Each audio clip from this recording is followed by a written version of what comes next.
Welcome to Showmance, the #1 show on YouTube doing deep dives on shows with no depth. And tonight we are covering episode 9 of In the City, the finale.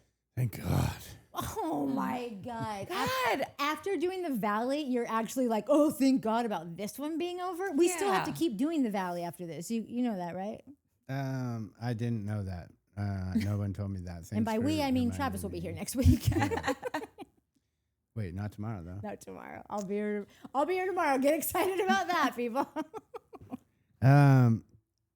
Yeah, I don't know if I'm more excited. I whatever. I'm not like, oh, thank God. But I think I'm excited to get to the reunion. I don't know why. I think I'm excited to be done with Amanda for a while. I don't need. I'm ready for 12. I have Amanda fatigue. Yeah. And there's so many times where I literally am watching the show and it's like for this thing that we do, this job that we have. And she'll come on and I'll just be like, oh, what's that over there? I never noticed that color paint in my office. Oh, that's pretty. Or I'll go check emails and then I'll hear Lindsay and I'll be like, oh, cool. And then Amanda Twatface will come on and I'll be like, oh, I'm going to check the Instagram. Like I'm just naturally tuning out every time her voice happens. Yeah. I'm just watching her and trying to go, what's going on in there right now? Because you don't like watching. Nothing. Anytime we watch these shows where like something major has happened after filming, it is just like who's she talking to? What's she thinking? Why is she trying to leave this scene? Like extra layer of decoding that needs to be done. And I don't want to care. I don't like, it's embarrassing the time that I'm wasting wondering what's going on up there. I never did before. The answer was clear before. A big fat zip. Still zip. She proved that. I think you're right. Scene. Right Still now, because it's not, what we're watching is not in the time of everyone knows, so. Her nickname should be Zip. I thought this was a lovely last episode. I thought it was I thought it was a solid first season. Hopes are high for season 2. Yeah. Why are you looking at me like I just peed in your nose? Up your nose? Yeah. How Did you have to go Yeah, upside because down? he seemed quizzical, but also angry. Yeah. I'm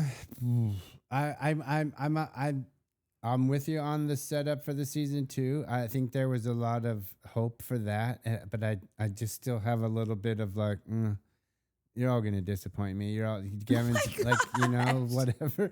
Way harsh, Ty. Yeah, I'm upset. I think because the last 10-ish or 12 minutes of this episode, not even 12, probably 9, 8, was I think exactly what I've been asking for so long on so many shows, and I felt the feels and I felt good this whole time for maybe 6 of those 8 minutes, let's say. In the last 2 minutes, I was like, you f***ing dicks, like. You are so unforgiving. Yeah.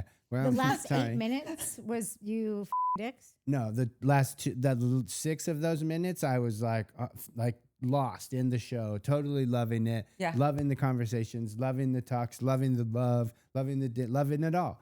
And then I realized like this, you waited 8 3/4 of an episode of a season to deliver this. Like all you guys did was work for 12 minutes this year. So that part bummed me out, that I was like, this is so good.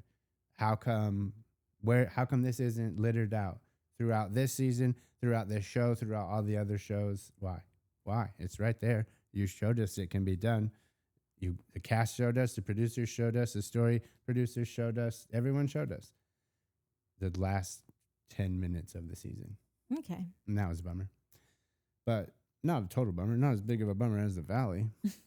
I'm happy to get done with this season because I think that mainly the entire season was mega produced. I don't mind. I'm not mad at it. I think it established a lot of great characters, a great show that could be. And I hope that next season they trust themselves a little bit more to just let it fly. Yes. But also, put in the work to have exciting lives and a story worth telling. But aside from that, just live your lives and let's do this, because everything this season was very... No, it was all fake. Not fake, but yeah, was definitely very over, very, very McBee. Yeah. But real stuff happened amongst the McBee-ness. Yes. So I'm always okay with that in the sense that...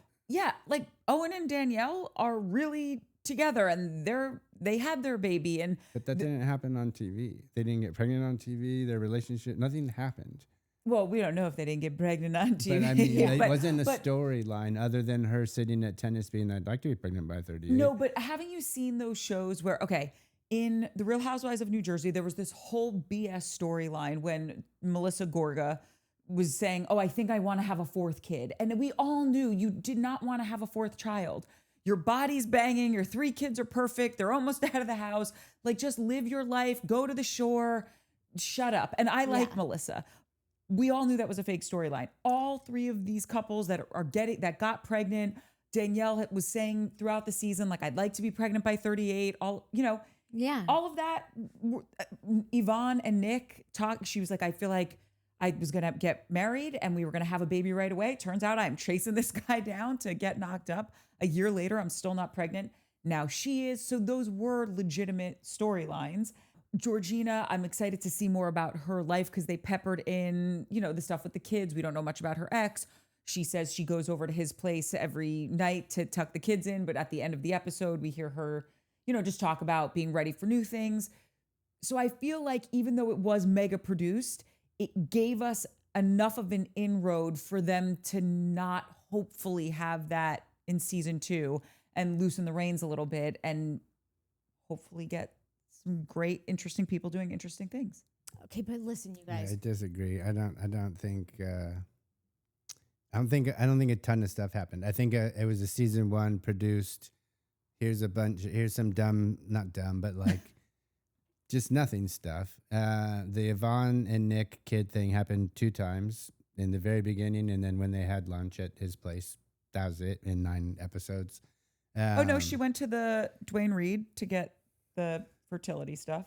Okay. I'm just saying, like, we knew. Right. But like things didn't happen. Like little itches and, little, I think the point of what you're saying, I agree, is like real stuff didn't happen. These silly produced moments happened and they tried to talk about like their lives. Like, I don't know. I don't know if I consider 3 people who just got married or are trying to have a baby a thing that's happening, or enough of a thing that's happening in your life when nothing else is going on, right?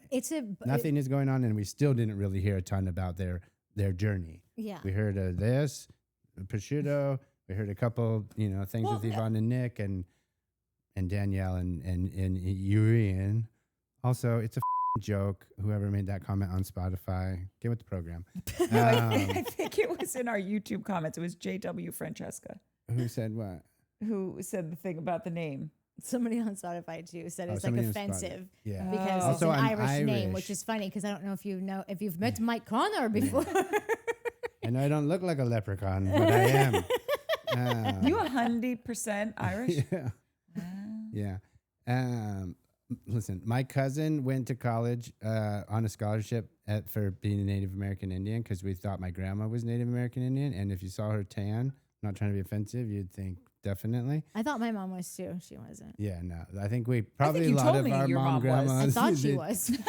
Yeah, that used a lot of Hawaiian tropic suntan oil, not suntan lotion. Probably thought that. But he got in and then my mom did a whole 23andMe, and she was like, 0%. Yeah. No. Yeah, totally. I didn't know you could lie about that. I don't know why I thought, what would they ask for, like a blood panel or something? I don't know. It was before 23andMe. Wow. He went to college for like 9 years too. He really milked that. One thing that I am concerned about, I'm interested and concerned, okay?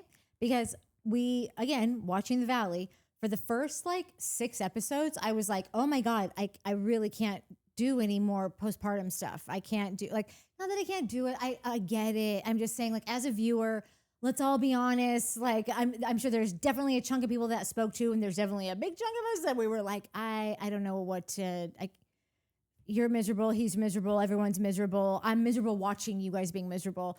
If there are 3 couples going through that, that's a lot of hormones. That's a lot of postpartum. That's a lot of stuff. But I have also always said that I think that people with kids in LA deal with being a new parent differently than I think New Yorkers do. And I don't know, that's literally just a shot in the dark way that like, cause I don't think that there's the luxury of all the like, well, just wait it out. We'll, just like letting things carry on. I feel like New Yorkers are like, I need this over now. I like, what's the answer? Who can I see about this? Who can I call about this? Whereas Angelinas are just like, I'm just going to let it all happen and feel my feels. Man. Yeah. It's nature. I do. So, I don't know. I only get the postpartum fatigue when it's also mixed in with, because we said this about Kristen on The Valley. We cover The Valley, even though we're complaining about it. Go watch it. Or don't skip a couple. No. But like, subscribe, hype, tell a friend on all of them.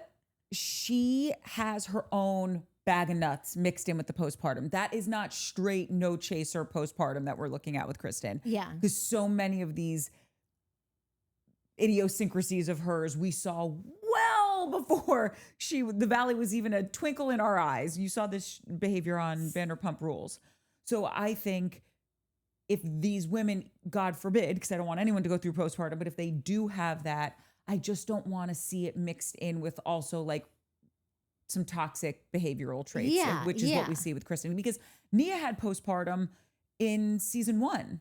And it was really interesting to watch. And again, I don't want someone to go through this, but having her explain it and watch her talk to someone, that was very edifying. Watching it happen with Kristen is like being sucked into the Bermuda Triangle. Yeah.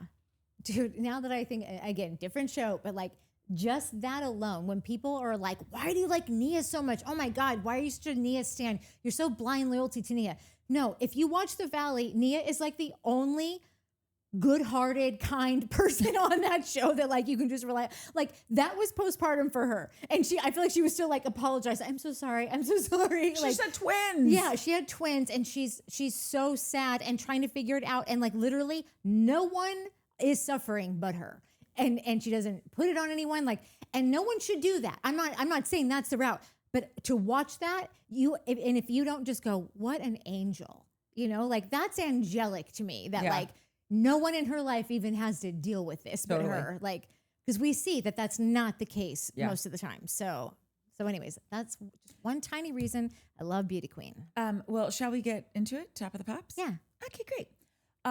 So next morning, we're in the kitchen. This is after the, crazy dinner the night before. Andrea looks adorable. He really is. Oh, Annie Herman, boyoyoing. He's I've decided that Andrea can stay. I know that I said before, like, because it's a tight roster here. You know, you gotta make room for the people that are gonna bring things. I wasn't sure what he was gonna bring. I've decided that he is the Tom Schwartz of New York City. I think you're right. Yeah.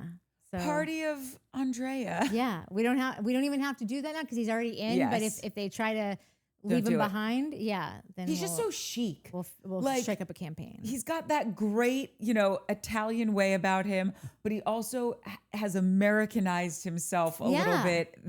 To me, it's such a good combo, and I really enjoy watching him. Yeah, he's so sweet, and he just keeps it light. And just like when he kind of fumbles on things, it's only endearing and lovely, and it's just funny. He's he keeps it light, and he does get stuff that I really love. Like I always say, my favorite quality about a straight guy is that when he's really in love with his wife. Yeah, if they have a together, and I feel like Andrea's like that. Yeah, always stand up for your woman. Yeah, that kind of passion. Yes. Thank you.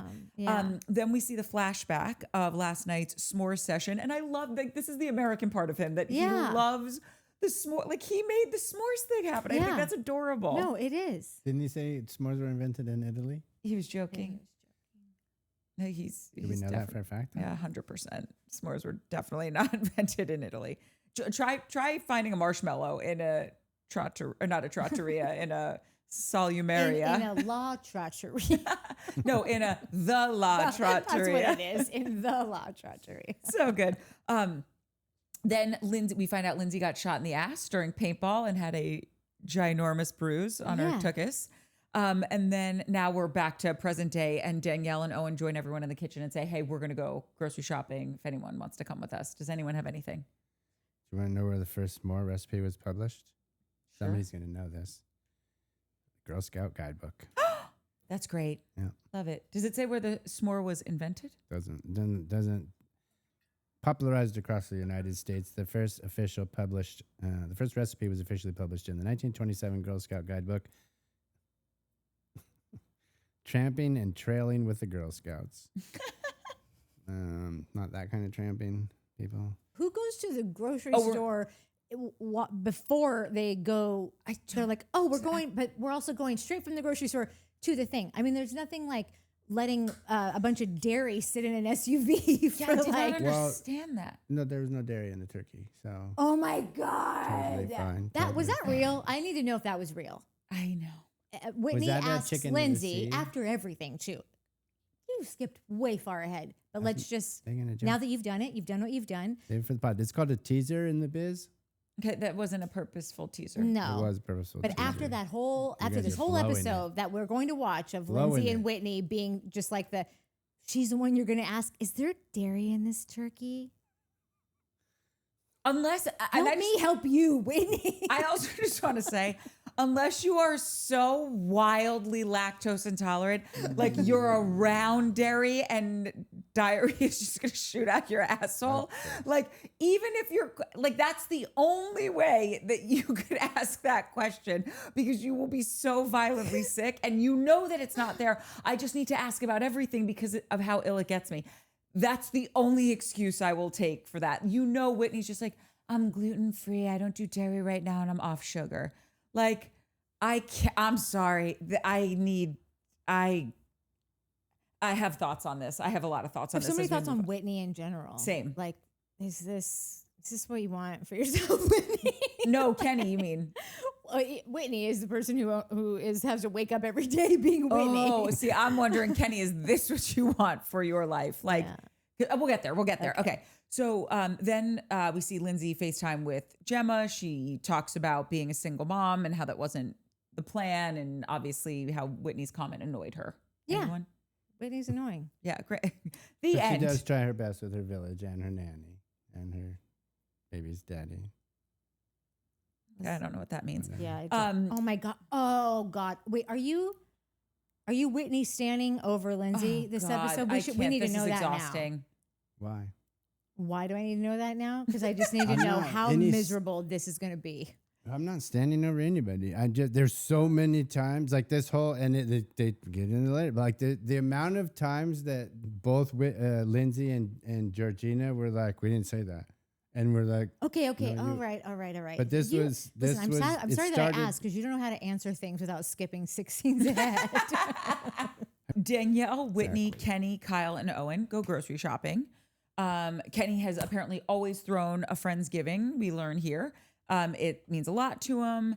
Kyle gets Amanda some pirate's booty because he thinks that will get him back in her good graces. Yeah. What did he say? What was the line that he said? Because first of all, actually, it doesn't matter because I will tell you, I listened to it 18 times and it was a clipped together line. It was literally 3 times, like there was 2 breaks in the audio. So they took 3 stabs at a sentence is what I'm trying to say.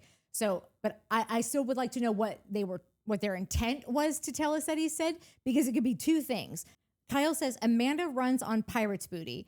Kenny says, are you going to get her some? And then Kyle, I don't know if Kyle says, I mean, that's how I get her on her back, or because that's what it sounded like. I've listened to it a million times. I mean, that's how I get her on her back, which is like, clearly that's not the case, but I do have a note on that too. Or he says, that's how I win her back. That's how I win her back. That's what he said. And he said, that's how I get her back. That's how you get her back. Get her back or win her back. But I heard the sentiment was the latter. Okay. The other thing, just on that note, I guess Kyle, maybe it was on The View, maybe? Yes, he was on with Lindsay.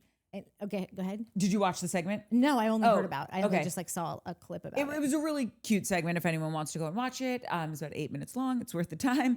And basically, I think Joy Behar was saying you never had sex during your marriage. And I would like to say, I said this, Kyle's like, it was seldom, if ever. Not that we didn't not have sex once in 4 years, but it was probably, he said, once we got engaged, sex stopped, which is what you always said. Yeah, she just wanted the rock. And she wanted the commitment. She wanted I landed the dude, I'm claimed. Yes. He's claimed me as his own and got me a signal for everyone. Yep. Which is, I get it. I want to get it. But I also want to keep having sex. So, but at any rate, don't get it. I'm kidding. Kidding. But point being is, he was like, that's really when it dried up. And then when we were married, it was once in a blue moon, truly. And probably less than once in a blue moon, because I feel like those happen at least once a year. And one of the co-hosts on The View, I think she went through a divorce that was really hard. And I feel, had a similar thing happen to her where there was just no sex in the marriage. And I feel like she's talked about it. I don't know because I don't watch The View. But the way she was asking the questions, she was kind of alluding to the fact that, oh, this happened to me. And she called it marital isolation. And I feel like I've heard that term before. And it just snapped me into this moment of, oh my God, that's what I was trying to express when I kept saying it's not, it's cruel to do that to your partner, to just totally ice them out and never have sex with them and never take care of their needs physically, right?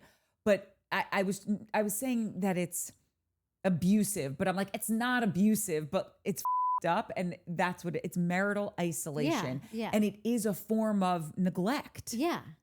No, totally. I used to work on a little show called Boston Legal. If anyone remembers that from 100 years ago.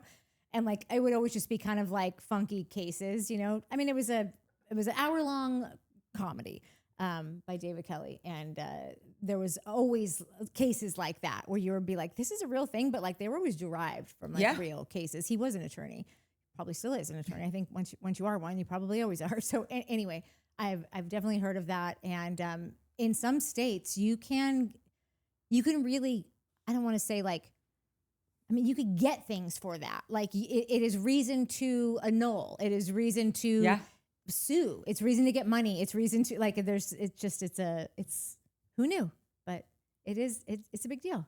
Yeah. And it does I'm not even trying to be funny when I say this. It to me is as neglectful as I'm ignoring any other need that you have. Yeah. You come home and I ignore you and I don't want to talk to you. I am constantly inviting you to do something. You never go out with me. I have to go to every event by myself. Like, if you went into a marriage with basically portraying someone that wanted to be married and to have children and to sleep in the same bed and to like all those things are like, yeah, they're not the end of the world. Like you don't have to bone your husband, obviously. Like, but like if it's just like the day after you get married, literally everything is changed. Like people get divorced for fraud. Like you can literally say it's fraud and people will be like, what the you filed and cited the reason as fraud. But like if you are not who you said you were, then which could mean a variety of things. It doesn't have to mean like Mike Connor's not your real name, you know? It's not. It could be a variety of things. Sleep divorce is a big thing going on right now. What is sleep that? divorce? It's sleep divorce. Sounds harsh, but it's nearly a third of U.S. adults are using this approach to avoid snoring, insomnia, or conflicting sleeping schedules. Basically, people are sleeping in separate rooms, like married-ass couples, long-term relationships. Oh, it's not an sleeping actual divorce. full-blown. You're just not sleeping in the same bedroom anymore. Correct. Oh, this is very 1800s. This is very, or like, you know. I actually don't think it is. I Late think it's 1800s. I think a ton of people don't sleep in the same room. And here's the thing about it.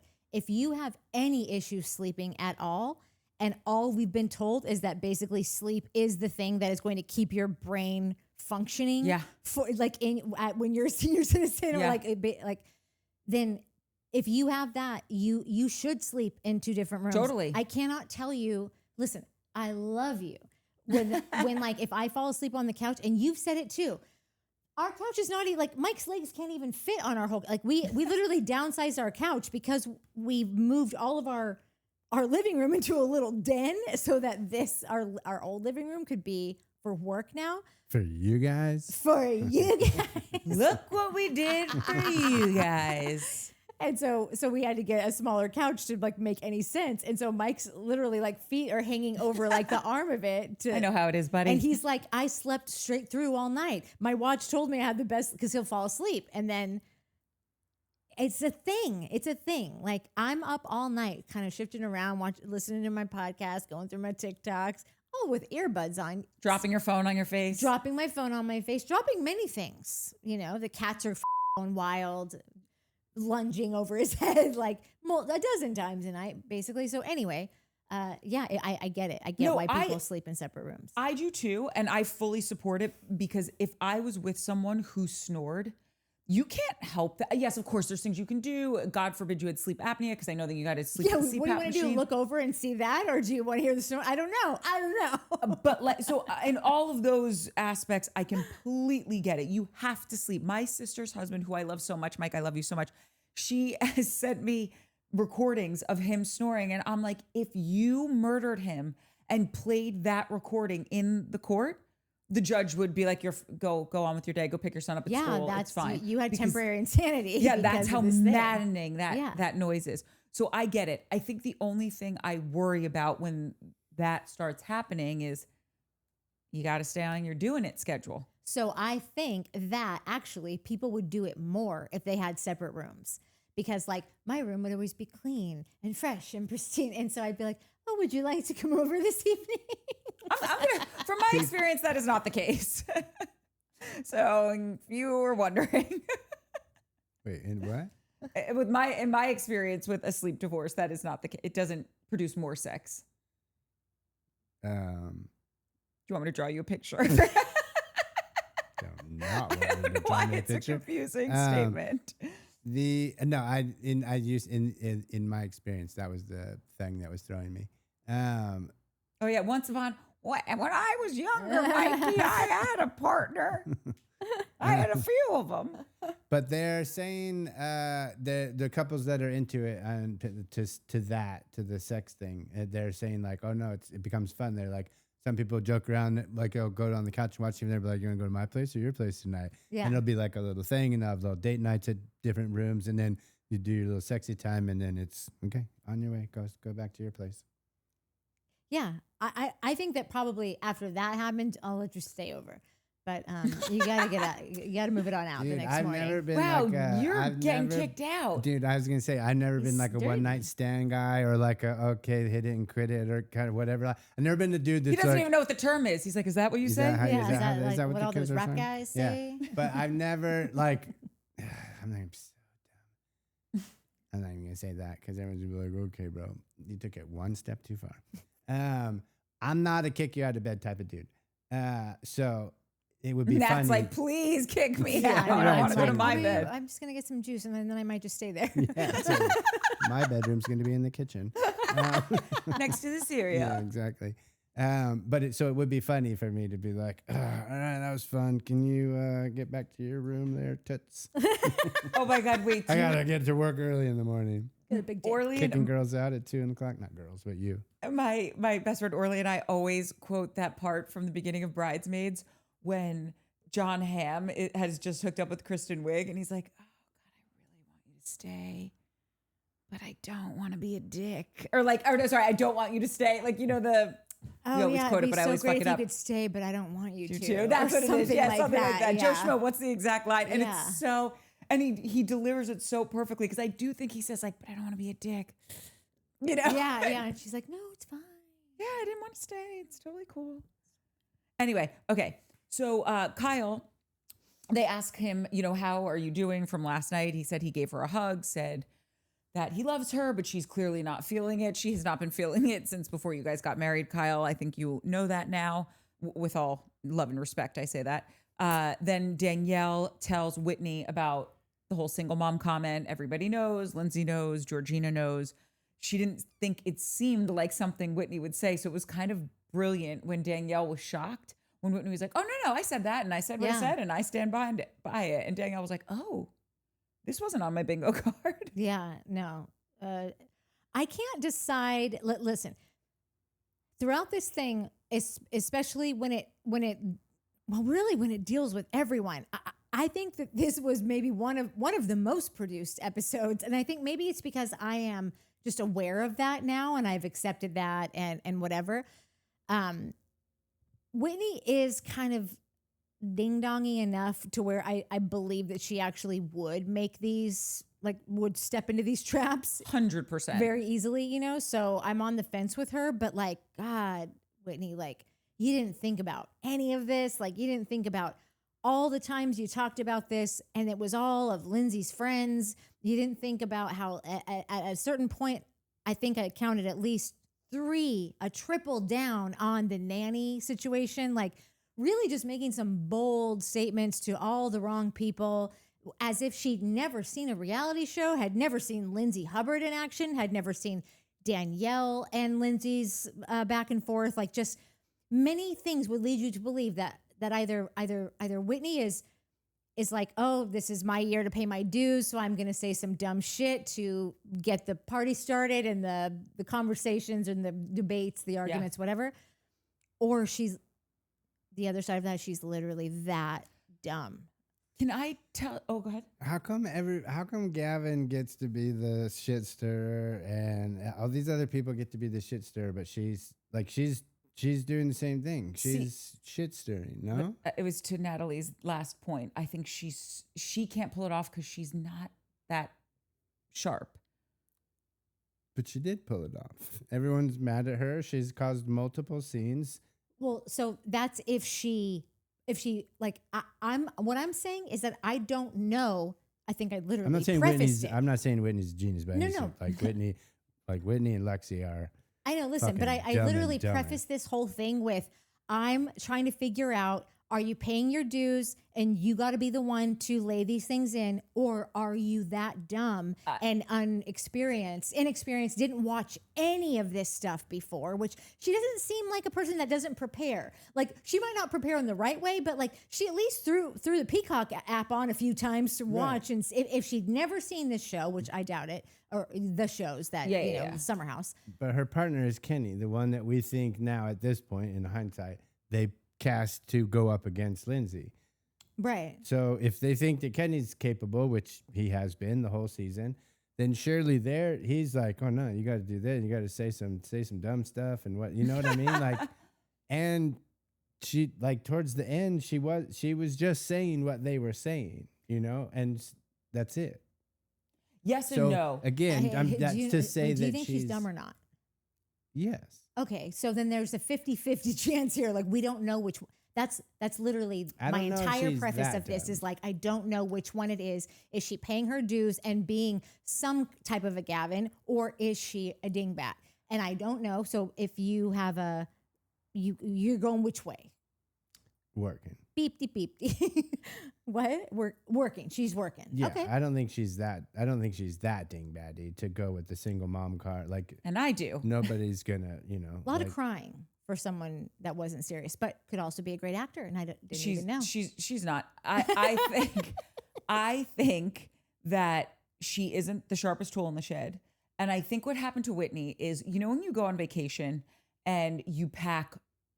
And I don't do this because I'm not shockingly, I am not an overpacker. I am huge, big time. Oh yeah. And I won't even go to any of the events that I went. Yeah, totally.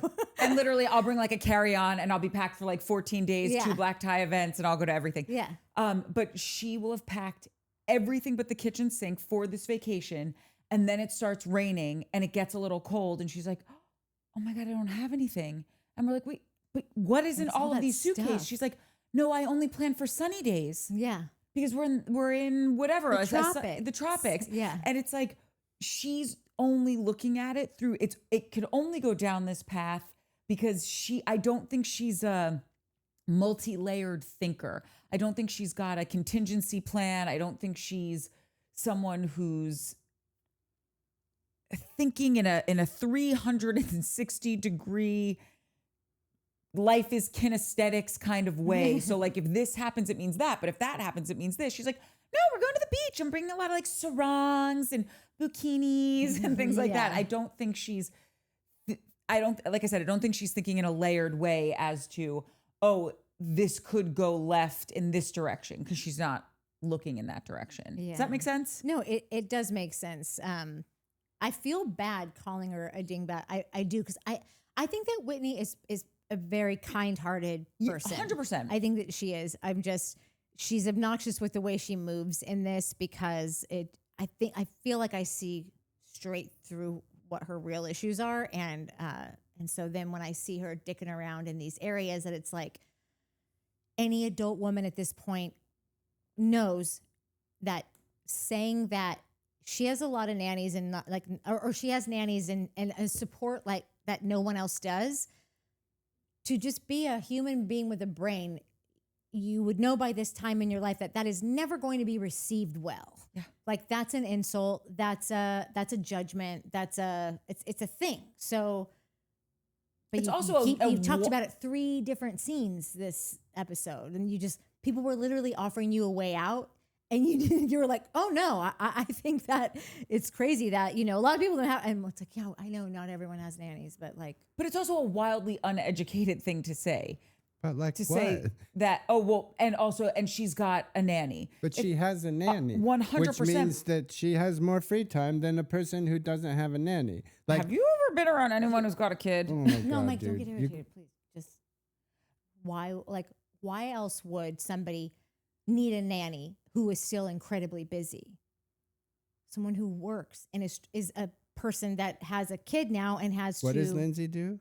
She hasn't been in PR in how long? Because she's not done PR. She's a MILF now, reformed in PR MILF, right? That's her job. Her graphic for this entire season has been influencer. Not shitting on that, total job. But like, what are we saying here? All this girl said was, you have a nanny. A lot of people don't have a nanny. People who don't have it, you have more help than people who don't. That's not untrue. Whoever told her anything, like what was Whitney saying that like in response to? First of all, Lindsay never said, I'm a single mom. She just said, I'm a mom. We're moms. We want this room because we never get away from our kids or whatever. I think that Whitney took this word and added single mom to it, because when you do add, and listen, Lindsay is a single mom, but Lindsay's not saying, I'm a single mom. That's very victim-y.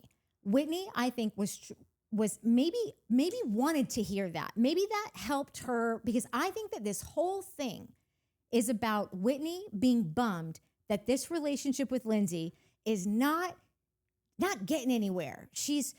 Whitney in her mind thinks that she's trying to forge a relationship with this group of people. She sees Lindsay as the kind of the glue of all the people. And like the person that like maybe even if she has Kenny's line of thinking, these are all her minions. So if I could just get Lindsay on board, if Lindsay showed more interest in me, then everybody would. I think that Whitney is very bummed how the lack of progress she's making with Lindsay. And so now she's almost just like looking for affirmation as to like why Lindsay's kind of an asshole. Like, oh, she always plays this card because she doesn't have time for you, Whitney, because her, like when she's like, she didn't check on me or whatever it was that they were talking about last time. Like this is everything that Whitney's doing, I think is so clearly obvious that Whitney is lonely and Whitney's trying to make friends. It's not going as easily. I think that Whitney's probably a person that normally does make friends pretty quickly, especially in a town like LA, because all you have to do is just like be peachy, sweet. And people are like, oh my God, like people are just a little bit nicer here. It's just like, even if it's like literally sugary syrup, fake nice. Yeah. Like it's just sometimes, and I'm one of these people, I like to just be told sweet things to my face. Yeah. And if you go talk behind my back, it's really none of my business. I'll never hear about it if you do it right. Yeah. Like I much more dislike the awkwardness between like when I know that you're like not a fan, you know? So just play and pretend you are one. I'm going to go back to my life today. You're going to go back to yours. And it doesn't really matter. That's not really how it works within this group. So yeah, I think that she's made something that is making what's really going on. It would be easier to swallow if Lindsay's an asshole who just doesn't care about anybody, who doesn't care about her friend. She's not a good friend. She has all this help. And she's using this excuse all the time.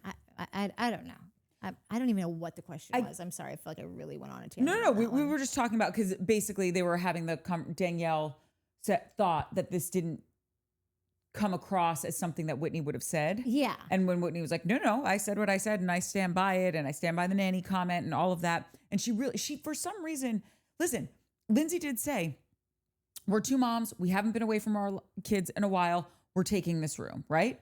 And listen, part of Lindsay is still that like tough, little bit of an asshole. And I really like Lindsay. Yeah. But she has that side to her. It's right? harsh. She's harsh. She's harsh. Very rigid. She's super sharp. And if she wants something, she's going to do it. She's going to get it. She's going to figure it out, whether it's this room or the, Uber Eats spot, whatever. Yeah.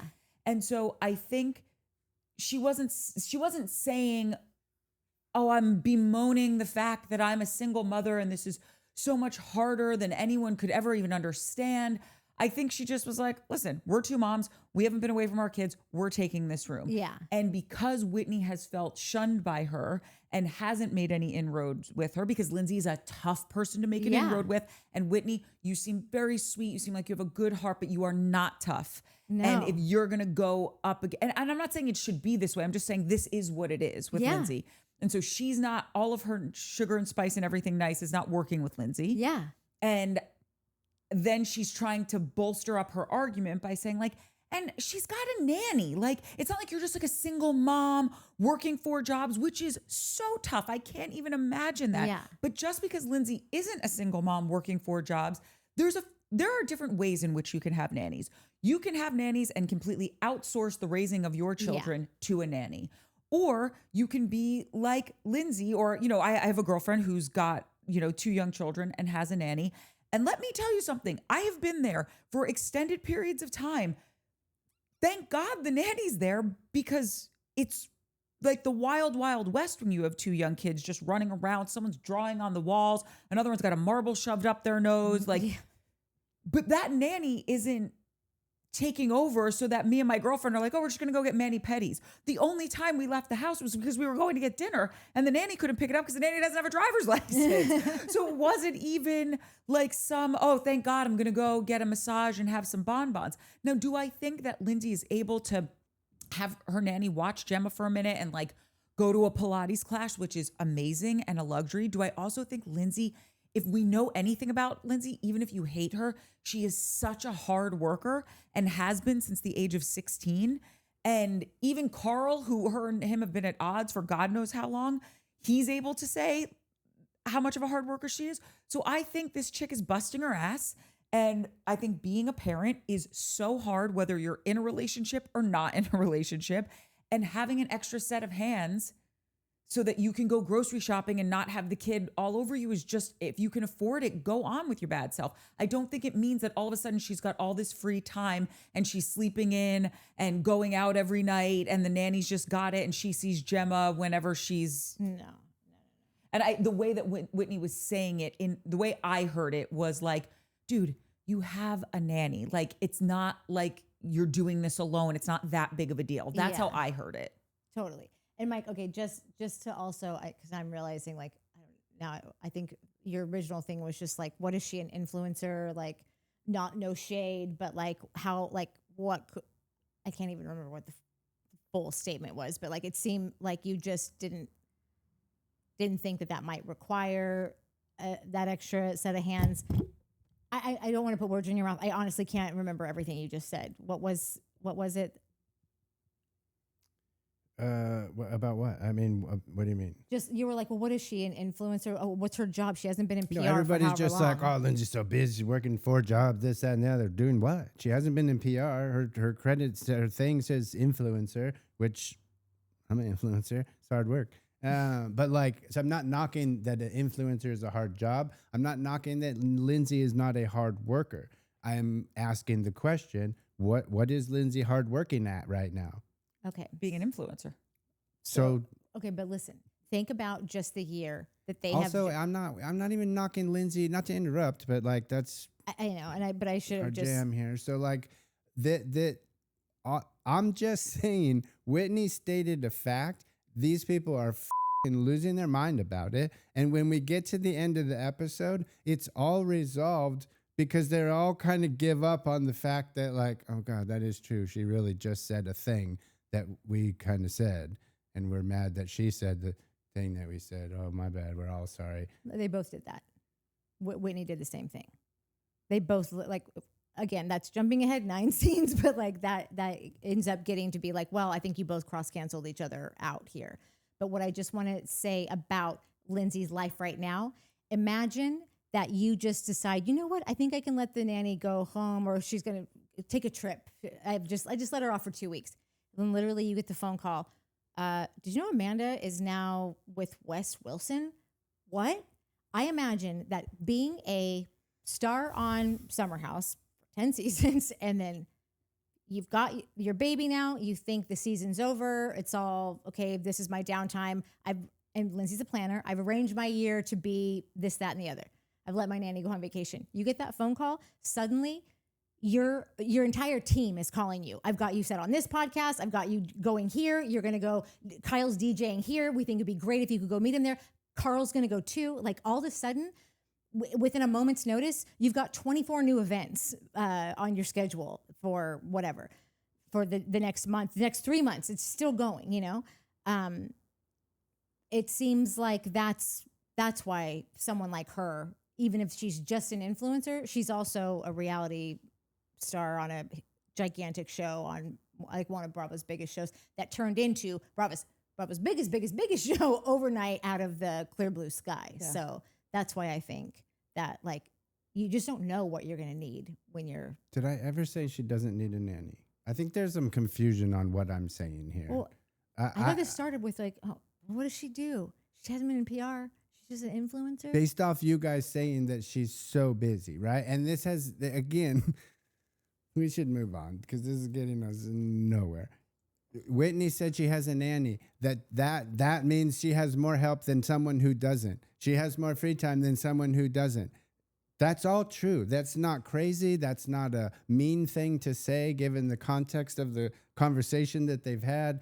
It is just a simple fact. I'm so sorry. I totally thought you were insinuating something else. That was my bad. I'm not knocking having a nanny. I'm not knocking having help. I can't wait to have somebody make all my food and clean everything and do all the stuff. And honestly, I've thought self-driving cars were so dumb, and I was like, it's the greatest invention of all time. We went to dinner the other day, and this one just texting, talking. I'm like, who's driving? She's like, the car's driving, dummy.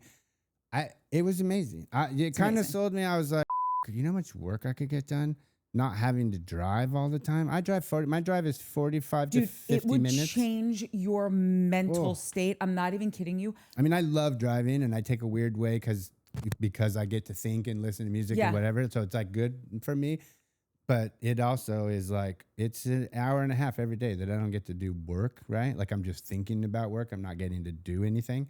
And the other day I was like, oh man, I could get so much work done. But also just the stress of, because obviously LA, we invented traffic, and the constant being on high alert all the time because someone's cutting you off or there's construction that's why I take here. Weird ways. But there's always something. Do you know what I mean? Like even, or it's like, here's a stop sign. Here's the next thing. Here's where I'm like, there's just a lot. Just driving in LA, it's a very expansive city. There's lots of traffic. There's people all over the place. You're in the hills, you're in the flats, whatever it is. I have just noticed that it has put me in such a better mood when I drive for an hour to get 10 miles. That used to chap my hide like nobody's business. Yeah. And now I don't give a shit. One weekend, I drove to Malibu, Silver Lake, and Venice in one weekend. And I didn't give a shit because I'm not driving. Yeah. So I get there and I've had a dance party and I'm refreshed. We are not sponsored by self-driving cars, but if you have one, you know, and if you don't, go get one because they're real great. Anyway, I don't think you're saying anything bad about having a nanny, Mike. I guess my point is with all of this, Whitney 100%. I think Whitney 100% was on the right track with saying, she's just not that, I don't want to call her stupid. I just don't think she's that intelligent. And for her to say, they're using the single mom card, girl, just say, they're saying because, you know, they're parents and they don't have their kids right now. It's like, okay, well, everyone could use like, we just had this or they got screwed with that. I just think there was an inelegance to the way that they just shut down the conversation. If she said it like that, I think she would have had no problem with everyone getting on her side, but they didn't say the single part. And the nanny thing just seemed so like just an uneducated comment to me because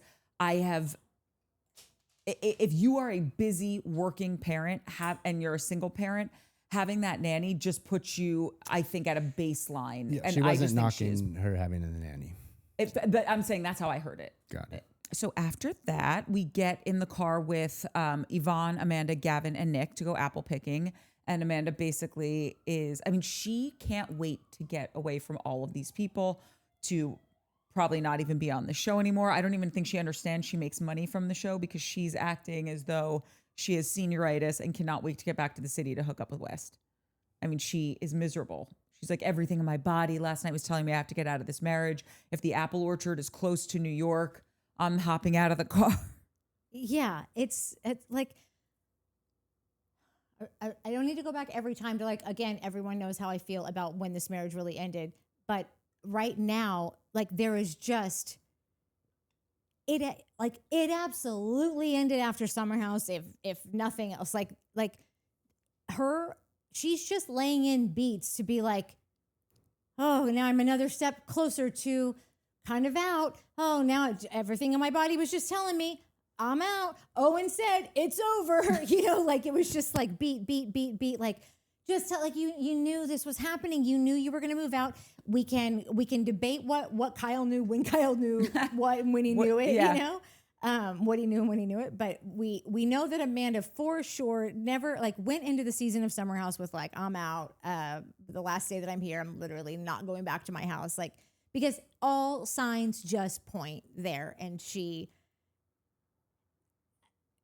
it's hard to watch her because she's so fraudulent. And then to know everything that you know now, to know, I would be able to accept like, okay, if I'm on this show for 10 years and then I finally, like, the show that we've been trying to develop for like these things take a long time. It could have been 3 years that they were trying to get this thing going, and it's finally here. And now my marriage is over. But we pitched a totally different show than this. The show was supposed to be about couples together and couples breaking up, like the transition. Mine and Kyle's story was our transition out of this marriage. So I can't get out of it before that show starts. We've all worked too hard for this and whatever. Like, I understand that it's a funky job, but it is what it is. It's a job nonetheless. And like, you make decisions like that all throughout for your own job that just aren't this personal and this, like, I'm going to have to get on a camera and do this. So I understand that. It's just really hard to watch, knowing everything that we know and what an asshole she is and what a liar she is. And then to know, oh, and now you're lying here and you're just punching me over and over again. I'm just taking it. And it just is like barf. But you guys, I have to ask you, please, what do you think? Because right now, if they're on the same schedule next season, and I don't know if they will be, only because there's so many pregnancies right now. So like they may have to tweak it a little bit. And I don't even know which way, if it would be sooner or later, but like there could be some tweaking. But as is, last year, it was Summer House is July through the end of August. And In the City starts like the first or second week of September and goes through. This year it was only, I think, I don't know how many weeks it was, but they only did 9 episodes. So, and a couple reunions, but those are shot later. So I don't know, 2 or 3 months, like however long they were filming. I don't know. I would say they're probably filming for 2-ish months. That means that we are just a couple months away from that starting. Yeah. If Amanda is still with West by that time, and I think that I could go either way, because sometimes I think that Amanda is so lazy that she'll be like, I don't want to deal with this. Like, I'm just not going to do the show. But I think that Amanda is probably, I would not be shocked if her contract was that, like, she's kind of she's an original member of the show. She's probably a part of that development, a part of that. Like, I wouldn't be shocked if she had like a deal where if the show goes for 5 seasons, you're on it for 5 seasons, like just being a person that had just come off of a 10-season show and it's developed with her as a key cast member and storyline. We only have a couple months for these two to break up. So if she's still on this show, he's going to be on this show. Why would you say that to me? Because I want everyone to really just mean, prepare Natalie. themselves for this. If they started at the same time, then like, listen, America, you've got 3 months. Listen, ladies. Listen, Lindas. I want you to know that you started that as a question. You go, wait, you guys, do you think? Okay, and then you made a statement that he's going to be on. And because as I'm talking, I'm realizing it's not a question. No, I want to go back to the question. And I'm saying, in my opinion, he's not going to be on. Why though? Because Andy doesn't want to do that to me. I think even you know that Andy would love to do that to you because that is just a ratings bonanza. But I like, if I were Amanda, to know that here's two things. Amanda could either be thinking, well, he's going to do what he's going to do because Wes is who he is. And I deal with those kinds of things. I don't know if you've met me. My ex-husband is Kyle Cooke. So like she could be very used to these kinds of relationships and it's going to be fine. But to also know that until it isn't. Yeah. But to 10 years, that's what your next 10 years looks like. But to know that very likely just as much of a chance of Wes is only still together with you and has committed to you in this public way because now he has no other job like this. Well, I mean, he's his podcast. So I'm not saying, but I mean, TV wise, he's off of Summer House. So I feel like to get kicked off TV is probably pretty hard for someone who really loves being on TV. So wouldn't that be enough for you to stay in a relationship that like, you never yeah, but really wouldn't mean it be to be so in? great if Bravo had the balls Sure. to be like, not gonna do it. Yeah. Not gonna do it.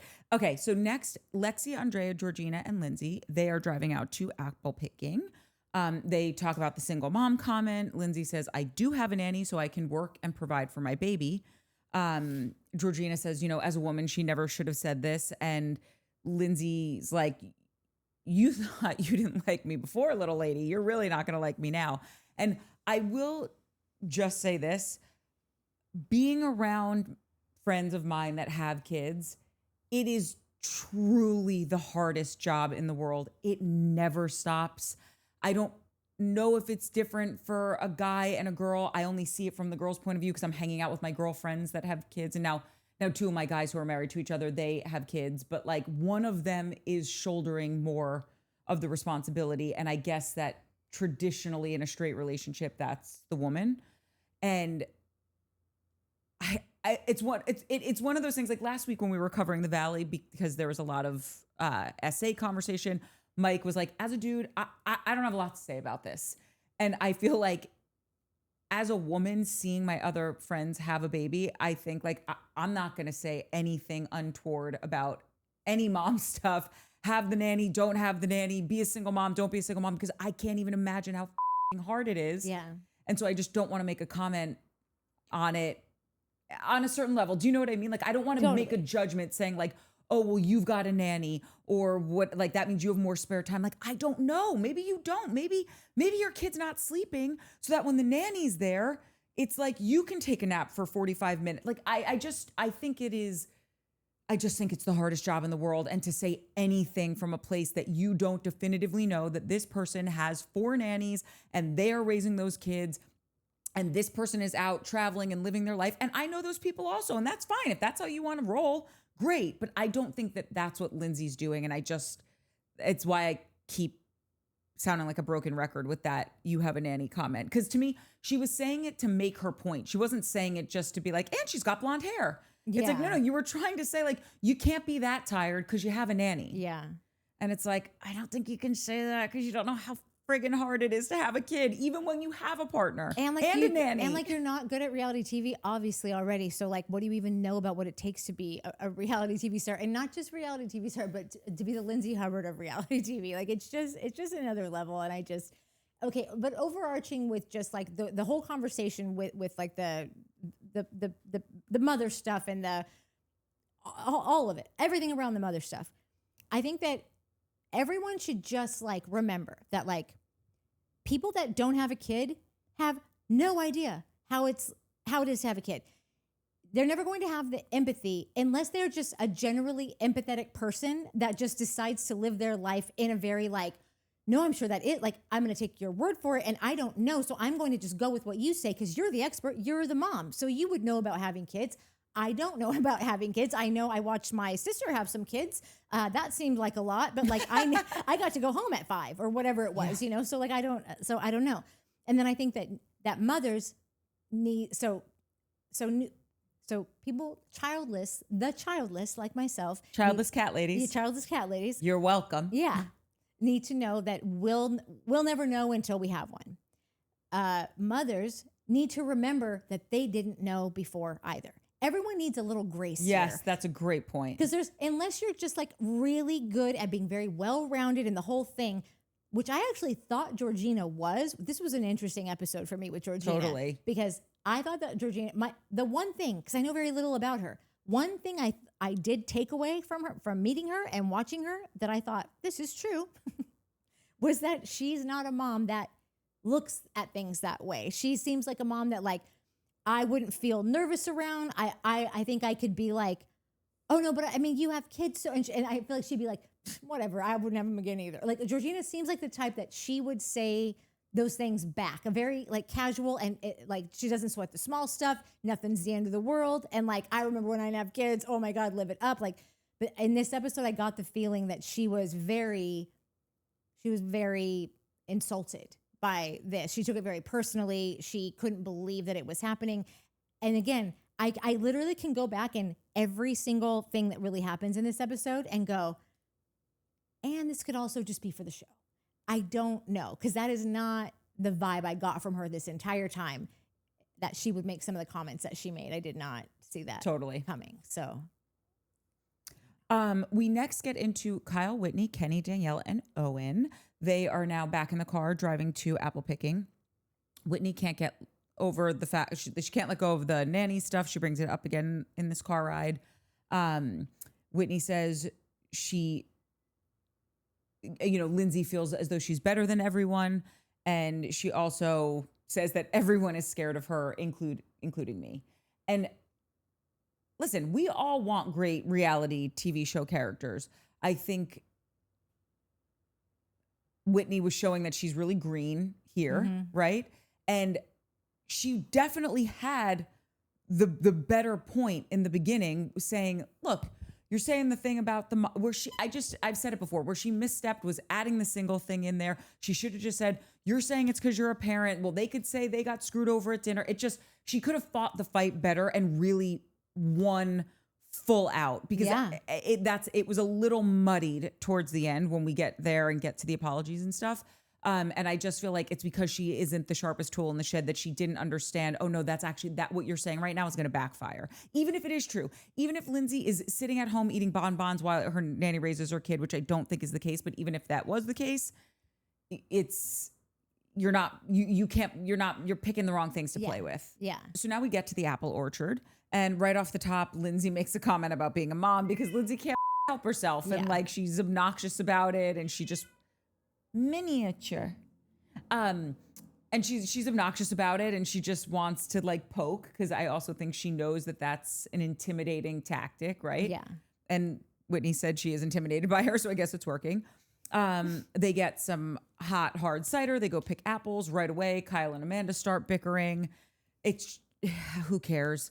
They gather, and then they go and gather around a fire, and Lindsay immediately gets up and leaves because she's freezing. And this is when Amanda says to Georgina, hey, is Lindsay okay? And Georgina gets into the conversation that I think was surprising to you. And she was like, no. And she's really offended by what you said. And I can't believe you said that. And here's where Georgina shows that she's new, or maybe just not a great arguer, even though and it's funny because I do think Georgina is very smart. Yeah. But you can't be like, I think you two hate women. That just seems a little kooky. Yeah. I don't think that was the best thing to say. But Whitney does dig her heels in. She's like, I stand by what I said. She was not backing down. Well, she starts crying. Not yet. That's in the kitchen. I don't think she cried at the fire pit. She just gets very like, like she starts, you can tell that she starts getting a little like, she's thrown off. She's overwhelmed. Gets a little emotional with just like, she's overwhelmed. And Georgina is a tough bitch. Like Lindsay's a tough bitch.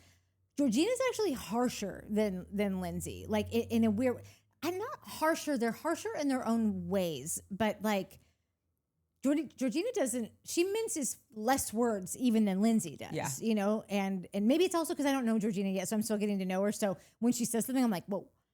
Whereas when Lindsay does, I'm like, that's just Lindsay. Maybe I'm just used to her or something. But like, there was nothing that Whitney was going to be able to say aside from totally, I take it all back. That Georgina wasn't. Oh yeah, she wasn't going to accept anything else. So Whitney said, she was like, listen, I just thought that I look at my friendships differently, and I thought because Lindsay and Yvonne are best friends, she would want to give this olive branch. And we all know how it turned out. Georgina's like, that olive branch and the horse it rode in on.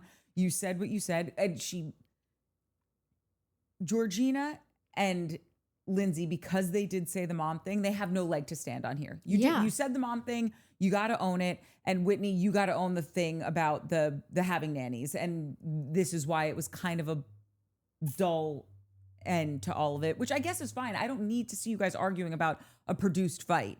There's a bunch here. This is where it starts getting wonky, because it's like, okay, you did the thing, you took the room, you think you're better than everyone or deserve more than everyone. You have the nannies. I thought you were a better friend than that. I hold myself to a higher standard friend wise. Like I thought that you would want to make nice with, like, what's it about? Listen, I know what it's about. I said it at the top, what I think it's about, but like, you can't have everything here. Like you gotta, if you're gonna go, you should pick one of these things or a couple of them and just stick with it, because now you've judged her for the way that she does bring up her, like the staff that she's chosen to have, or her thinking that you're better than her or deserve more, or that you're not a good friend and that you thought that she should have made this other move with the rooms. Half of this is none of your business. Like how you're going to give Yvonne a room or not after an argument that you had with your friend of however long. Like it's just, Whitney doesn't have anything to do with how. That's so interesting. I didn't even think of that. So it's like, she's just like, my note was Georgina's coming off hot, which is new to witness. And Kenny and Whitney are coming off all over the place because they're just like, oh, that one didn't work, so let's pick another one. Let's pick another one. It felt like they were kind of zipping around. But I can't remember if that might have been in the kitchen scene. I have this written in apple picking, though. Oh, That's why I'm like, did they? Well, there was this one point. Oh, no, yeah, it is here. I'm sorry. Whitney says, the point was, I feel like she should have been a better friend to Yvonne. And Kenny goes, it was an opportunity to bury the hatchet, and she chose violence. Yeah. Which is like, okay, funny, whatever. But like, what is this about? Like, is it the mom card? Is it the nannies? Is it that she's not? Is it the entitled thing that you're leaning into? Or you don't love the friend the way that she's treating a friend. And if you're going to say it on both sides, you got to be able to back it up. And the only sliver of an out that Lindsay and Georgina had, and it wasn't even an out, but they were like, we didn't say single. Like, oh, okay, whatever. And by the way, you can say we're two tired moms because you are two tired moms, right? Like, so it's a little bit more malleable on their side. But when she brings up the nanny thing and Georgina says, okay, then what was the nanny comment about? And Whitney goes, who cares? Who cares? You care. You brought it up in every car ride back at the house. You've told multiple people about this smoking gun that you think you have, that they have nannies. They know they have nannies. We've all talked about it. Yeah. So I just think, by the way, Whitney, it's totally cool. If you want to die on that hill that they have nannies and you think this means something, then bring it. In that respect, it was just a shitty fight. It was just so dumb. I know, and the only reason that I brought up how she added single was because I started asking myself, what's this really about? Because these arguments are rarely what they're really talking about. Like they're for something else. So I thought that by the way that her adding in single was like it's almost like that's the conversation that you wanted to hear because it fit your narrative of. She is being a martyr, or she's being a victim, or she's trying to act like she doesn't have time for this, or I deserve more than that, or whatever. So like it was interesting that she added that word, that Whitney added that word because it went along with kind of everything else that I was kind of realizing in that moment. I think this is about something bigger. Oh yeah, and this just helps her to say she's acting like she's so put upon. You know? So we touched on this earlier in the episode. What it's really about, and I think in both of our opinions, Mike, I don't know if you agree with this also, Whitney feels slighted by Lindsay. She feels judged by Lindsay. She thinks that she's not being nice to me. I'm trying to be her friend and she doesn't want to be my friend. That's right. She thinks she's trying to like, oh, I'm new. You should want to be my friend. She's getting... I'm just nice. I've been so nice to you. Why don't you want to be my friend? And Lindsay's like, I don't have time for new friends. But that's also the quickest way to get Lindsay to not be your friend. Lindsay doesn't want to be friends with someone who's nice. Lindsay wants to be friends with someone who's dynamic, who's interesting, who can do something for her. Right. And not in a way of like, what can you do? But like, I'm like, Lindsay's a doer of things. So she's going to be doing for you. What are you going to do for her? Like, it's not like, I know how that sounds. I know that comes off like, that's not what friendship should be. But it actually is. The older you Life get, is it's like, if transactional. I'm going to make a new friend, it's like, I always just think that Whitney should just like it, and this is going to come off and people are going to be like, that's disgusting. That's gross. It's not. It's just his life. You are making a new friend because you're doing a job with that person. So you have to keep that in mind, that this friendship has got to be like, it's not an organic friendship in any way. And maybe that's a problem with the show to begin with, like maybe that's a problem here. But they're going to be friends or need to be because they are now coworkers.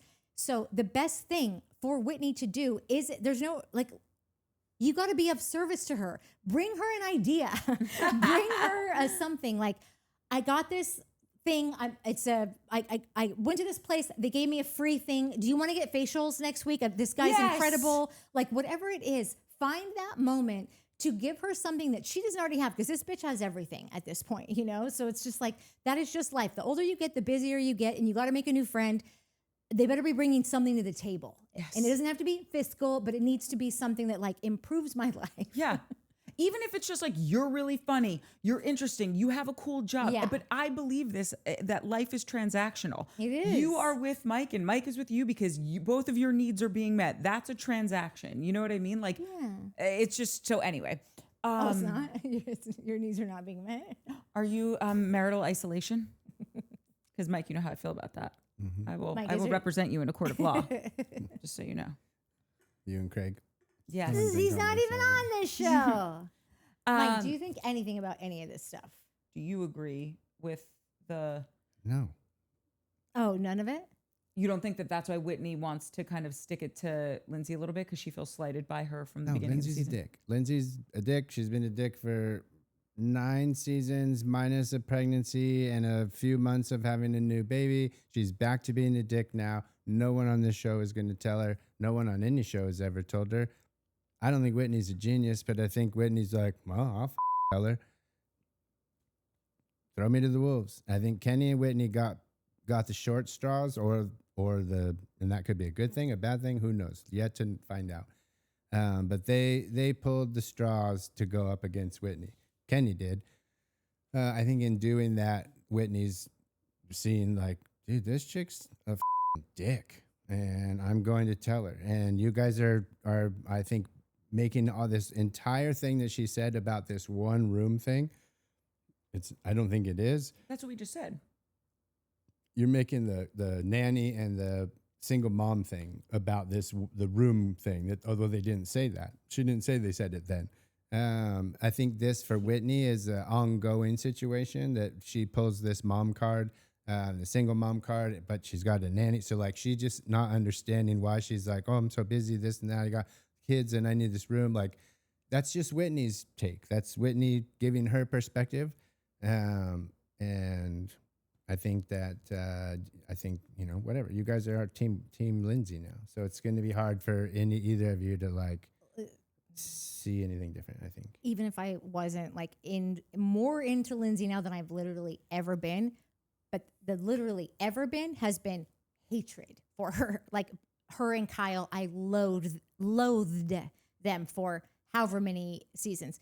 Some things have transpired over the last season and a half that I'm like, oh, this is new. So it's not like I am coming from like a way bigger understanding of Lindsay now, but I do see like she makes plenty of mistakes during this episode. It's not hard for me to see why Lindsay's a difficult person. I absolutely do. It seems like the things that Whitney was going for could, if she had just taken 5 seconds to think about, is this the right strategy? Is this the right, like Whitney could have landed it way better, and she could have beat Lindsay hands knockout in this fight. TKO. Yeah, Lindsay was lazy in her arguments as the thing goes on, and Whitney somehow still was like at best equal. Like that's right. At best, it was equal. Yeah. But wait, Mike, because I hear what you're saying when you're like, Lindsay's a dick and whatever. And I'm with you. Like, I've spent almost a decade being like, I can't. She's brutal. Why it's are too you much. like this? Why are you like this? Yeah. Something has happened. I'm just now more into her. Also, she brings just more of a, she moves story forward for me. There's something there with her, just as far as like reality TV goes, right? But do you think that Whitney wants to stick it to her because she feels like Lindsay was a dick to her?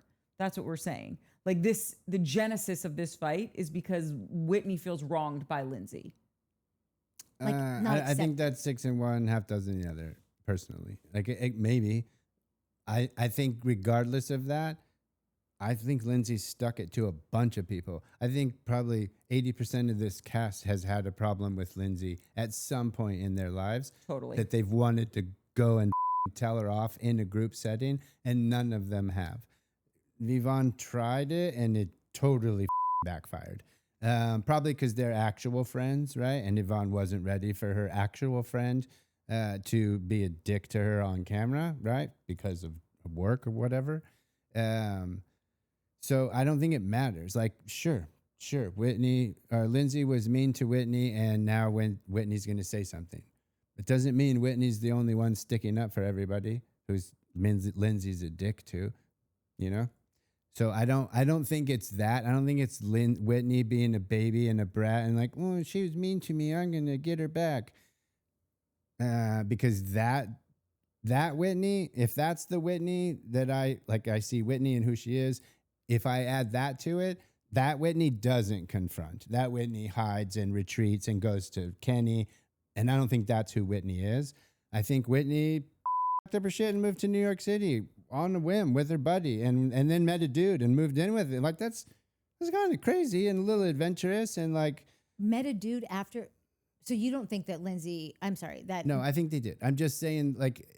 I'm sorry. It's an adventurous move. It's not a nothing move. It doesn't come from someone who doesn't have a little bit of, chutzpah or whatever the word is, you know. So I think both Kenny and Whitney are going at Lindsay. I think Kenny's going at Lindsay because Lindsay went at Kenny. I think Whitney's going at Lindsay because she thinks that she probably agrees more with the Minions comment than Kenny even does. Kenny probably said that as a joke. Whitney was probably like, you know what? True. I'm gonna go. And is she the right one to? Maybe not. Probably not. She's a little, sweet. But I think it's more. That her just being like, you're a dick, and I'm gonna let everybody know about it. And the mom card, I'm not buying it. Yeah, it just felt, I think all of that's true. It just felt more personal to me in the sense that she was just like, oh, you're a dick. And I've had firsthand experience. Like, I'm not just seeing you be a dick to everyone. I've had firsthand experience with your dickery. Yeah. She seems like she doesn't understand. I am being so nice to her.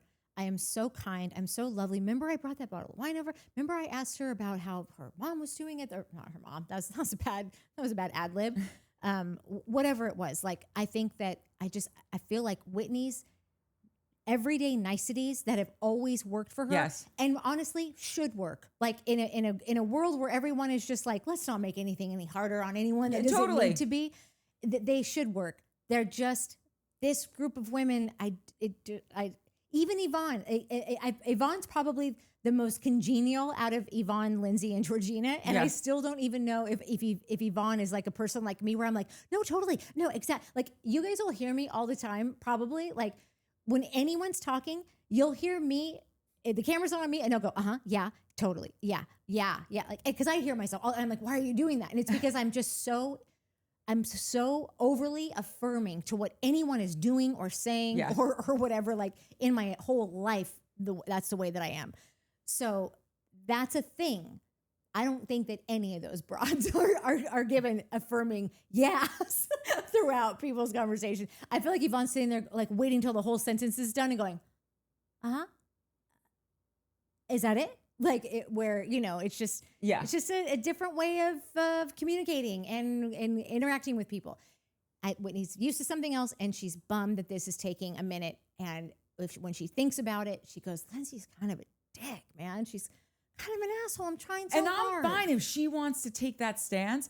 I think I just then want her to fight a better fight. And I just don't think she's capable of it. I love a person that can just surprise me with something. And Yeah. like I said, to watch her get upset about things is like, that is not the move. And it's such an obvious no on that move. That's right. And she it's could. just dumb. There was a moment where I was like, oh, are you going to do that? Like, are you going to make a move? Yeah. But if Bethany Frankel, and I'm sure she borrowed this line from someone because I think I've said it before. And I think Mike's like, that's actually not a Bethany Frankel line. But one of her taglines one year was, if you're going to take a shot at this bee, you better not miss. Yeah. And I feel like Lindsay's very similar. And so if you're going to go, and then we will be cheering you on if you can really nail it. And I've totally been in Whitney's shoes before where I like live in Whitney's shoes. And I think that's why I see it so clearly is that like, I'm just like, why are you being a dick? This is so unnecessary. Yes. And I think she's tried everything to ingratiate herself into like the Lindsay stuff, but she's also just not getting, she's got a different barter system. Yeah. Your Mima's recipe, of these chocolate chip cookies, but there's nuts in them. Isn't that so different? Like Lindsay doesn't care. She's not eating that stuff right now. She's trying to get laid. She needs to fit into her skinny jeans again. Like they just are chalk and cheese, these two. And this is where people are going to disagree with me. I'm much more interested in Lindsay as a human being than Whitney. I get that that Lindsay is sharp as I get that she can be an incredibly unsavory character. She's also far more interesting for me to watch than what I've seen of Whitney thus far. I think Whitney seems lovely. I would like her to be my neighbor. I think she would be a lovely neighbor. Yeah. She would keep her yard so nice. She might come over and bake me something, bring me something she baked. Yeah. I don't want her as my reality TV heroes because she just doesn't do anything for me. No. So basically, this whole scene ends when Andrea and Lexi follow Georgina out to the car because Georgina's just like, I'm over this, I'm leaving. After she says the line. That was the place that Georgina was like grasping for straws. I'm trying to think of like where it was, like what it reminded me of. Like it just like I wrote a note that said like, so new note, Georgina might be the type to toss a bomb on the way out of anywhere if she's not satisfied with how that just went down. So like I'm going to be on the lookout for that now because it really felt like that conversation did not go the way that Georgina wanted it to. And so she was over it. And so then she was going to go and your mother. Right. Okay. I don't know what to do with that, but and that's wildly aggressive and insane. And my mom doesn't deserve that. Like it was just not, I mean, talk about losing an argument. No. You say something like that, then now you have no because all I'm looking at it is going, this is exactly like what Kenny said when he was like, oh, you're a man hater. And it's like, well, now you've lost me because like, that's just, and now you hate women. Great. Because it's not like, true. Okay, I don't know what to do with either of these things, so. The same way that I think Lindsay's not a man hater, I don't think they hate women. No. So like it's just ridiculous. They're both ridiculous comments. They both just went to just something that was very much like, that came out of nowhere. So, okay. They thought it was going to be this like great punch that was really going to land, but it just didn't. No, it just made me now realize like you guys both pussied out of like a confrontation. Yeah. Or having like an actual conversation about it. Yeah. And I mean, Kenny and Georgina, not Kenny and Whitney in this thing. I mean, Kenny at the very beginning and then Whitney's comment here were the two of the same to me. Completely agree. Just making sure. So they follow, Lexi and Andrea follow Georgina to the car. Lindsay's on the phone with Frank the milkman, probably making another date. Felt like the fakest phone call I've ever heard. Oh, really? Yeah. Mike, tell me this. I believe everything, so you can't ask me. No. Okay, so what I have noticed that this show also does is people will exit a scene when you're like, why are you doing that? Like, okay, do you remember back at the house?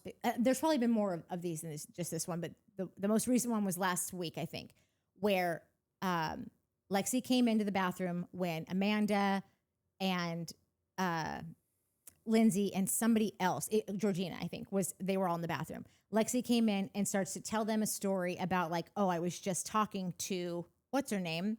Whitney. And she was talking about the rooms and about the thing that you guys said. And Lindsay immediately goes, I can't deal with this. I'm not talking about the room. This is petty. And walks out. And then the rest of the women stay in there. On any other day, Lindsay's not, you just came in with tea. You just came in to tell me that this bitch is in the other room talking shit. Lindsay is not a person that exits the room at that time.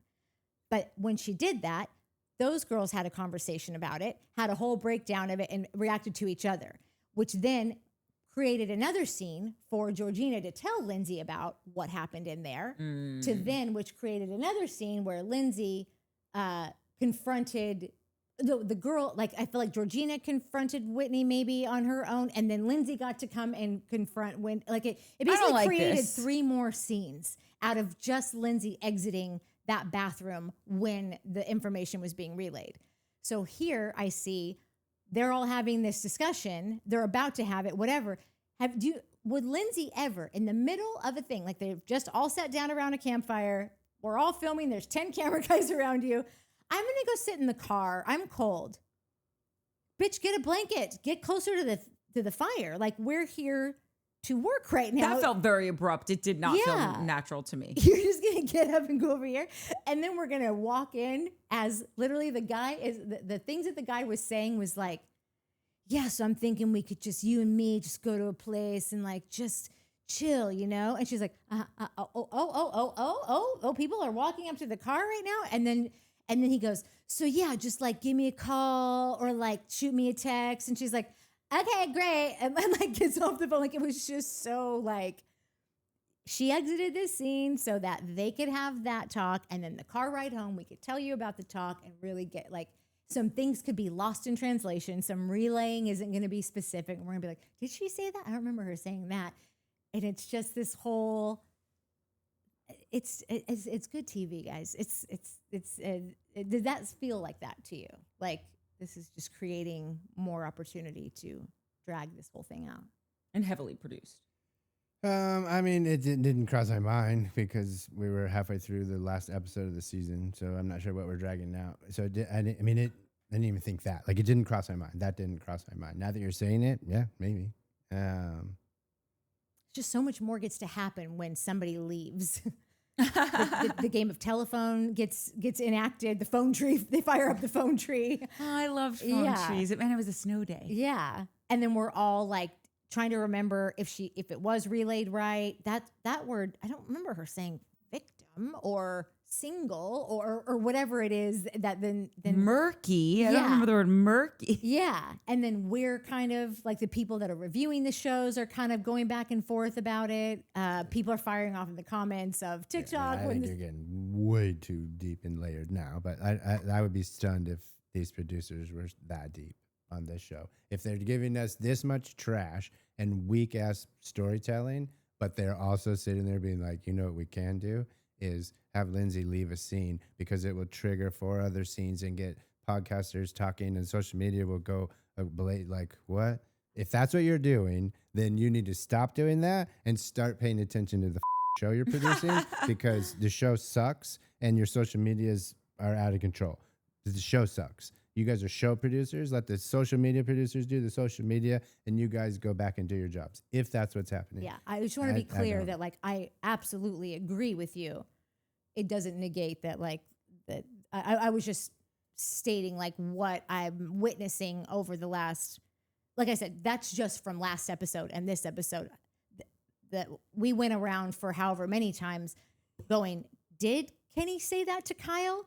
And then a flashback would come and it wouldn't be the same scene that we watched. And then another flashback would come and it would add one more sentence to it that we didn't see before. And this it was is like and I was going to say, I was going to ask this if this is a new thing because I haven't noticed it before, but it happened on Summer House this year and it happened here this year where 2 scenes were in the trailer, gnarly argument, accusational scenes that were like, oh, what the That's a huge and nothing. You're the Bernie Madoff of hospitality, right? I know. Yvonne telling Lindsay, like, you're a horrible friend to me. Yes, like, and that's it was all at too. that. It was all at the dinner. I don't know why we didn't see that, right? Because isn't that when Kenny yelled, "You're the Bernie Madoff of hospitality" to Gavin? I could have sworn it was at that dinner. I thought it was at the fire pit. Oh, maybe. But I'm curious if we went back because you know how they say this season on In the City when you first started. Or end it rather. I wonder if that's. It was at the time when Kyle was like when they first had one of their first boys' nights when Kyle was talking about him and Amanda moving out and this and that. And Kenny and Gavin had their first little interaction. It seemed like it was there for me. I don't know. But who Yeah, regardless of where it but was, we know wasn't it there. was The said. Bailey interaction with Dara wasn't in Summer House. And so it's just weird, like, there's these weird movements, and movies do it all the time. They'll add scenes that never make the movie into the trailer, but Wait, speaking of things that aren't making it, I feel like Dara's not going to be on Summer House. she's not. I know, because I saw KJ. I saw just like a clip. No, there's a confirmed cast now. She's not on it. Yeah. Who's the confirmed cast? It's just the OGs, basically, and KJ. Oh, KJ did come back. Like I saw him on a Page 6 thing where it's like him and Mia or him and Sierra were getting, and I don't think it was Sierra, it was Mia, I don't remember. He was getting in the car and the camera guys were around it. Like somebody just snapped the shot from the outside. And then they said Jesse was there too, but Jesse didn't get in the car with them, or Carl was there and didn't get listen, I'm a horrible relayer of news. Ask anyone. But yeah, they were going to the Hamptons. Okay, wait. So it's Mia, KJ, Sierra. He would know I don't remember. Carl. Jesse. I think Jesse, Bailey. That's it for like the main people. Lindsay. Oh, Lindsay. Oh, and Lindsay. And okay. I think Kyle. Just He said not, Kyle. not Amanda, not West. I think it's like the same people. Not Amanda, not West. And Not then Levi, not Ben. Not Ben. And not Dara. Yeah. Okay. Anyway, so they And leave two new it. people. Two new Oh, people. so there that are new people. Yeah, but I don't know who they are. Like the thing that I saw didn't list them. It was just like, and there's two people I've never seen before. Well, we're looking forward to meeting you. Yeah. But now, okay, so they go to the car. Lindsay's talking to the milkman, and Kyle, who needs to pee in every outdoor space he can. I don't understand this. This was the time I was like, Shane's like this. Shane has if he's outdoors, he has to pee. If you have a wedding outdoors and he is there, he will be peeing somewhere at the venue in the middle of a place. I'm sure he would try it. He loves peeing outdoors. Well, great. I love doing a lot of shit too that I can't do. What the is that?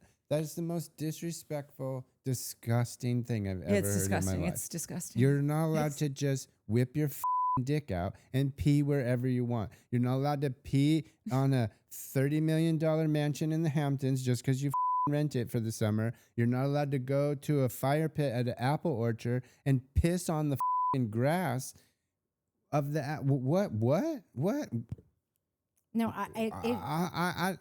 you're not allowed to pee in people's pools, Austin. You're not allowed to pee except in a toilet or in the middle of the woods while camping. And even or then, if you're driving down, you're on a hole. long car ride and there's no bathroom in sight, So you got like to an pull over. emergency? Yeah. Would you say an emergency situation? Yes. Okay, Kyle, I guarantee there's bathrooms at the apple orchard. Like, that's insane, dude. It's insane. It's insane behavior. It's entitled, privileged, bratty, and very crazy behavior. Well, it's exactly what we say that animals do. They're marking their territory. It's a very I want everyone to know that I own this place, or the entitlement, the alpha of it. It's all very gross so bad. and weird. No, I felt illegal. It's illegal. I felt like Kyle did it in the beginning because I hated Kyle in the beginning. Like Kyle was just like the most obnoxious, like anything that Kyle wanted to say or do, he did and he said. It doesn't matter if it up the rest of the night, the dinner, like whatever it was. I don't really see Kyle to be so much that Kyle has made some growth in just like he's calmed down a little bit with that kind of behavior, but also maybe not. Maybe it's just been overshadowed by like everything else that's going on. Or when he's doing it now, I'm like, well, I would too. He's been pushing the limits, you know?